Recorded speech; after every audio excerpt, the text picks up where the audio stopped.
Alors, on va aborder un bref chapitre commande publique qui concerne le quartier Saint-Gervais avec la convention cadre ville EPFN communauté d'agglomération.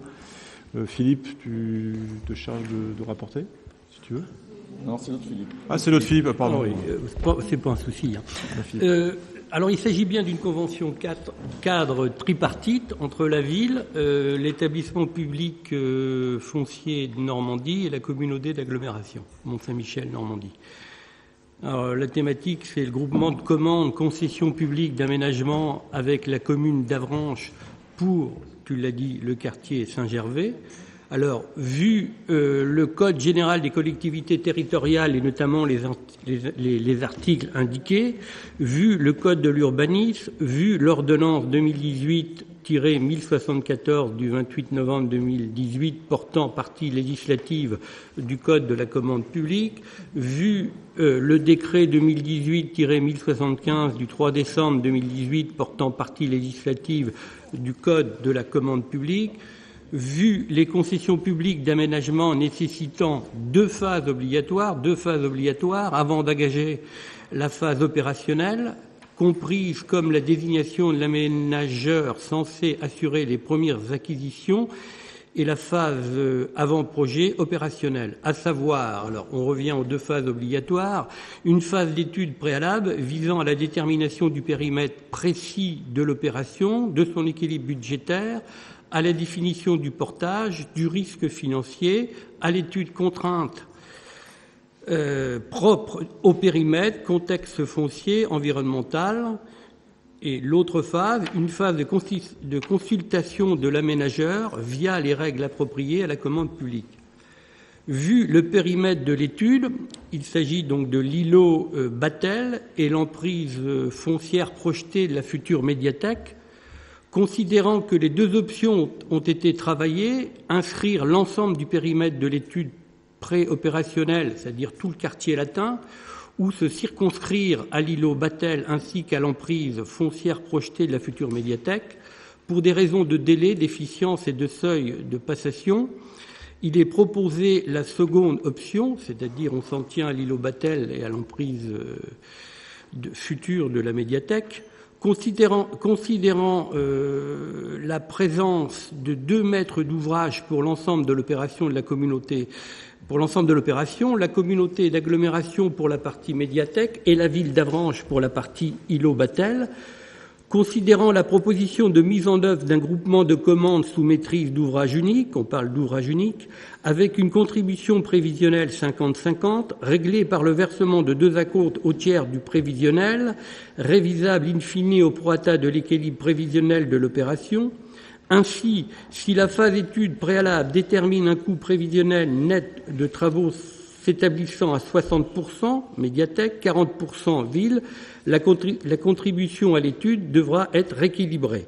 Considérant le montant total des travaux d'environ 8 millions d'euros hors taxes, 50% Batel, 50% médiathèque, le coût TTC de la phase des études préalables est évalué à 1% du coût total hors taxe, soit 80 000 TTC. Nous pouvons donc prévoir le budget prévisionnel suivant. Donc l'étude est à 80 000 euros, répartie comme suit, 40 000 pour la communauté d'agglo, 40 000 pour la ville. Considérant que la consultation pour les études serait lancée d'ici la fin du 2e trimestre 2019 pour une notification début 2020, avec un premier acompte de 13 200 à anticiper début 2020, la fin de la phase d'étude est envisagée pour fin 2020, soit un versement du solde de tout compte au plus tard début 2021. Alors, considérant que les années 2019 et 2020 correspondent aux études préalables, les années 2020-2021 correspondent à la préparation et à la désignation de l'aménageur, les années 2021, 2022, 2023 sont consacrées aux phases opérationnelles, on peut envisager une fin des travaux d'ici 2023-2024, fonction des opérations d'acquisition. Alors, en dessous, on a un graphique qui résume ce que je viens de dire, le début des travaux et la livraison. Donc je vous laisse en prendre connaissance. On a aussi un plan qui rappelle le périmètre ciblé. On distingue donc l'îlot Batel et la médiathèque.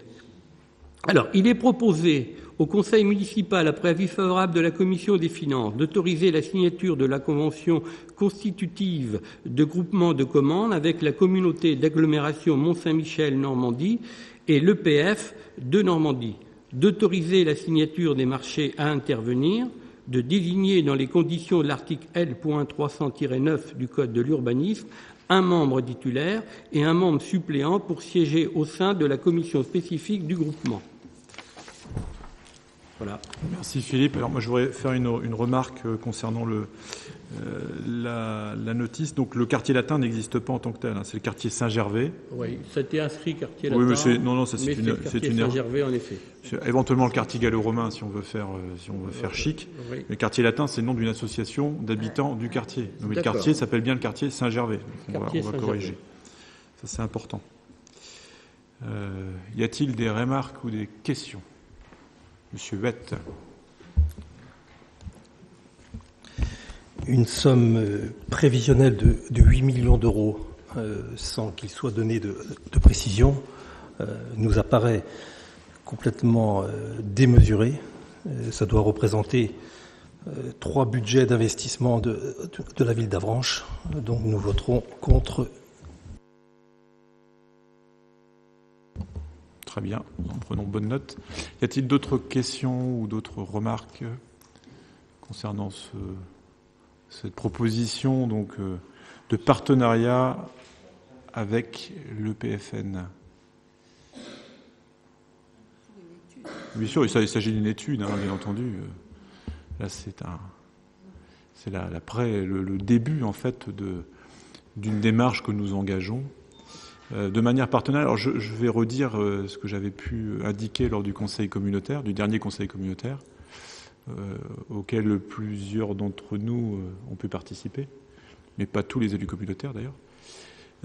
C'était l'occasion pour nous de tester un modus operandi assez innovant, permettant d'engager le bloc communal, à savoir une commune avec la communauté de communes, sur le fondement de compétences complémentaires, dans une démarche avec un opérateur tel que le PFN, ce qui évite d'avoir 2 conventions distinctes entre chacune des collectivités et le PFN en question, sachant que là on est sur un même périmètre, un même secteur qui mérite d'être traité de manière globale. Donc c'est un modèle d'opération qui a vocation à être dupliqué ailleurs sur le territoire communautaire dans cette relation partenariale entre la commune et le PCI. Voilà, y a-t-il d'autres observations? Alors je précise que la communauté d'agglomération, pour ceux qui n'auraient pas suivi, a délibéré favorablement pour s'engager dans cette démarche d'étude aux côtés de la ville d'Avranches et de l'EPFN. Avez-vous des observations? Alors, Roland Carreau. Oui, je souhaite apporter un commentaire sur cette démarche. Ça veut dire que depuis 2014, on s'interroge sur les mesures à prendre pour revitaliser ce quartier. C'est vrai qu'on n'a pas tout le détail de ce projet, puisque l'objet même de cette délibération, c'est d'avoir des éléments plus précis sur l'ampleur de ce projet. Mais je reviendrai quand même sur la nécessité pour l'agglomération et pour la ville d'Avranches précisément d'avoir un équipement, alors 10 médiathèques aujourd'hui, mais qui sera peut-être à redéfinir tant au niveau de son nom que ses activités. Et d'ailleurs la population est sollicitée dans ce sens-là. Et puis je rappelle quand même qu'il ne suffit pas de déclarer il y a 4-5 ans qu'on a effectivement beaucoup de préoccupations concernant ce quartier. Et puis au moment même où on doit prendre des décisions constructives, on s'y arrêterait. Je trouve que c'est un peu contradictoire. Donc je prends favorablement effectivement cette démarche. Et j'espère que dans un futur proche, on aura des éléments pour faire avancer ce projet. Voilà. Merci. Merci. Alors c'est vrai que si on regarde dans le détail ce qui est proposé, notamment d'un point de vue géographique, dans le quartier, il y a le projet Batel, alors, qui est baptisé comme tel puisqu'il y a en effet des propriétés qui appartiennent à cette famille. En l'occurrence, c'est une opération immobilière, en quelque sorte, qui devra être portée pour un montant qui reste à déterminer par un opérateur. Privé, public, ça reste à déterminer. Quant à la médiathèque, bien évidemment, ce sera obligatoirement, de par la compétence lecture publique qui est communautaire, un projet communautaire. Donc les 8 millions qui sont estimés, qui englobent à la fois le projet immobilier et la médiathèque, et qui peuvent paraître à certains pharaoniques, sont en fait à ventiler entre un hypothétique opérateur privé qui reste à désigner, on en est encore très très loin, et puis la communauté d'agglomération sur sa compétence lecture publique. Donc pas d'affolement, encore une fois, on n'en est qu'aux prémices d'un projet global pour ce quartier. Alors, y a-t-il... Oui, Annie. En sachant que pour ce type de projet, à savoir une médiathèque, il y a, comme pour d'autres projets, on l'a vu sur les musées, des subventions à aller solliciter et des subventions élevées. Donc, Et puis, j'indique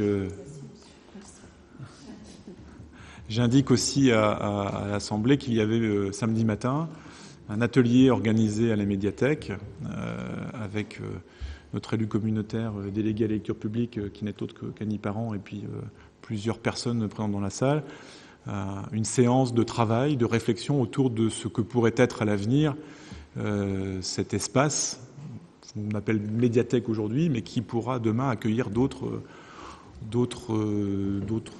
vocations, d'autres activités, d'autres usages.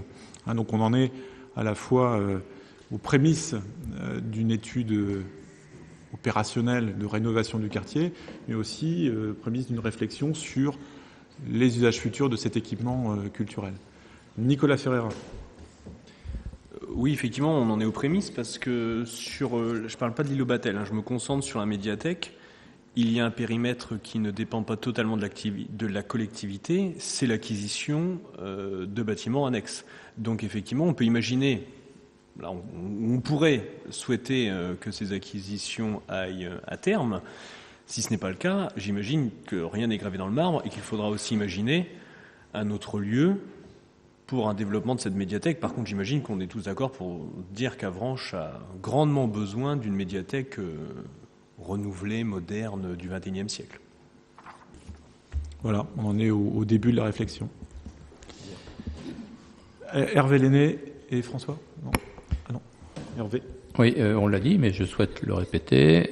Un vote a déjà eu lieu en conseil communautaire et la communauté d'agglomération soutient ce projet et le vote a été quasi unanime en faveur de ce projet qui sera très important pour la ville d'Avranches. Donc, il y a une prise de conscience de la part de l'ensemble des communes de notre territoire. Alors, François, tu voulais prendre la parole ? Non ? Alors, Philippe ? Oui, moi je voulais revenir plus sur la partie urbanistique de ce projet, donc qui concerne dans un premier temps l'îlot Batel. Donc c'est vrai qu'il y a eu une étude importante qui a été faite donc par la cabinet de l'Ourcq. Il y a eu maintes études depuis des années sur ce qu'on pouvait faire par rapport à ce quartier. Et là, donc enfin, on initie quelque chose. Il y a aussi des travaux qui seront envisagés en réflexion de voirie, qui sont pluriannuel, donc pour plusieurs années. Donc ça me paraît vraiment important de se lancer sur cette démarche.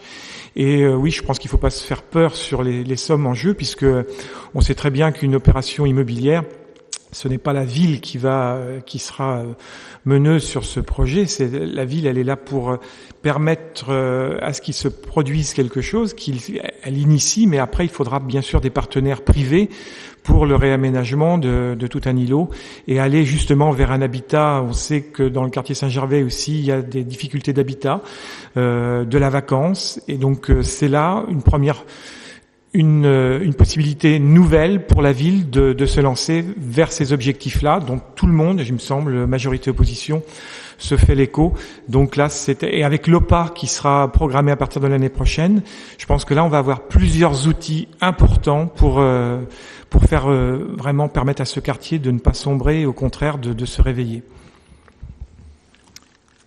Merci Philippe. Y a-t-il d'autres remarques ou d'autres questions ? A priori, je ne vois plus. Ah oui, Philippe. Oui, trois choses à dire. D'une part, 8 millions, c'est la commune et l'agglo. Donc là, on est dans la commune, ce n'est que 4 millions.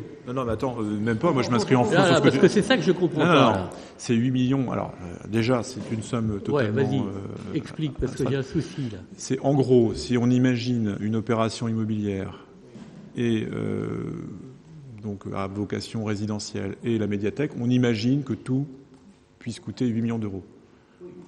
On imagine. Voilà. Une médiathèque, ça peut être entre 2 et 5 millions, grosso modo. Mais encore une fois, ce sont des enveloppes globales qui permettent de se fonder pour commencer à engager les études.